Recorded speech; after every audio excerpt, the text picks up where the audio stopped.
Hey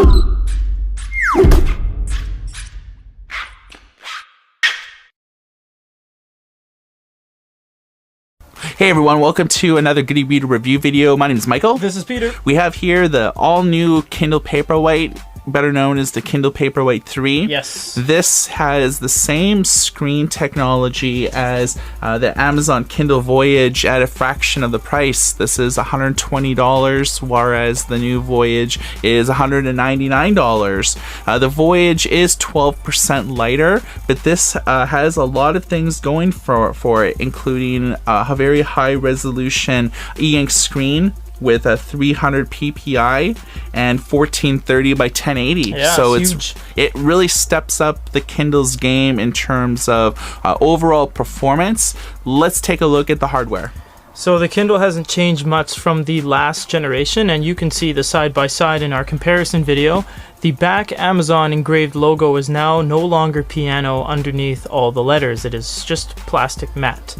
Of course, Amazon still does not have any manual page turn buttons, so you're forced to use everything on the screen. It is not a flush screen and bezel. It is about 1 millimeter deep, unlike the Kindle Voyage. You have a power button, light indicator, and a micro USB port for transferring data. The front Kindle logo has become piano finish instead of the back now, whereas the old Amazon Kindle Paperwhite 2 was white. So this is the home screen for the all-new Kindle Paperwhite. As you can see here, that if you've ever used a Kindle before, modern Kindle, you'll notice that there's the home, back, glow light, shopping, search, and Goodreads option. Goodreads is a social book discovery network. You can form virtual book clubs. You can switch things between list view and cover view. You can create collections if you have a lot of books. There's an experimental web browser, and a future video will show you exactly how to use this. I love it. 7 generations of Kindles. Right. 3 Paperwhites later. Yeah. Experimental browser. So you have books that are on the cloud, which are books that you've purchased maybe on other e-readers, tablets, smartphones, and whatnot, but then aren't necessarily on the device. And you can toggle back and forth to choose what's actually on the storage. Yeah, so you can keep your e-reader nice and clean. Let's take a look at the reading experience.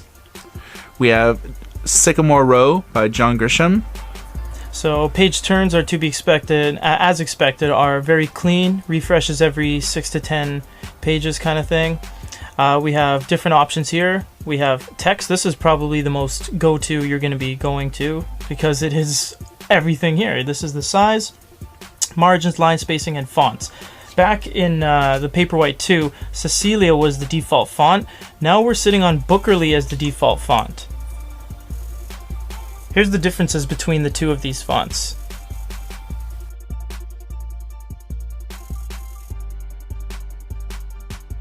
Amazon's made a lot of advancements aside from the fonts in terms of cleaning it up. So you'll notice that there's a lot of new options here in terms of changing the size of the font, and everything is nice and readable.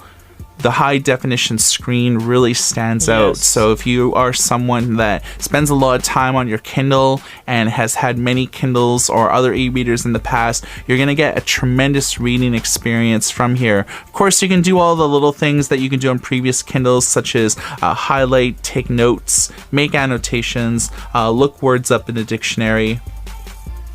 If you want to find out more about the book that you're reading, you can engage in X-ray. X-ray is a really cool feature. People, places, and things. You can look up main characters, how often that they're referenced through the book. Some books get kind of complicated with introducing a ton of different characters seemingly all at once.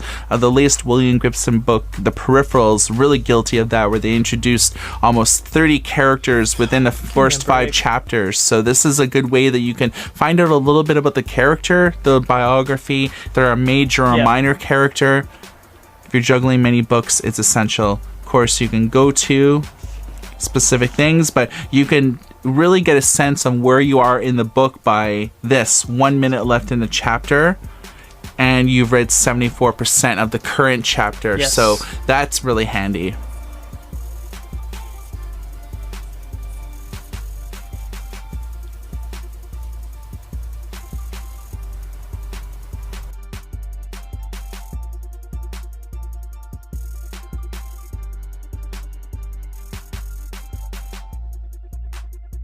We know it's an e-reader, so you're meant to read books, but this handles PDFs rather well. So this is the Dungeons & Dragons Monsters Manual. We choose this because it has an even mix of shades, text, and pictures. So we're just going to do some pinch and zooms. You have to be very patient with it because pinch and zooming can take a while. You'll notice you have a mini map with a locator showing you where you are on the page. Once you let go, it is a very large PDF, so it takes about 3 or 4 seconds to fully render. You can see the grays are very nice, very crisp. The resolution on his claw is very nice, and you actually get long presses, which no other e-reader does without the use of a stylus.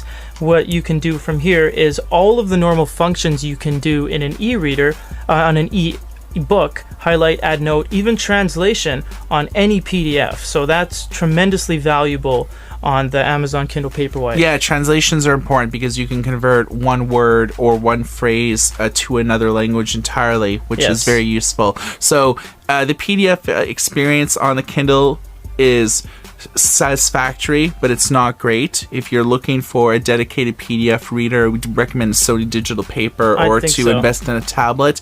E-readers are just not indicative of a great PDF experience when it comes to extensive PDFs. It's only for basic PDFs. Newspapers, magazines will not work.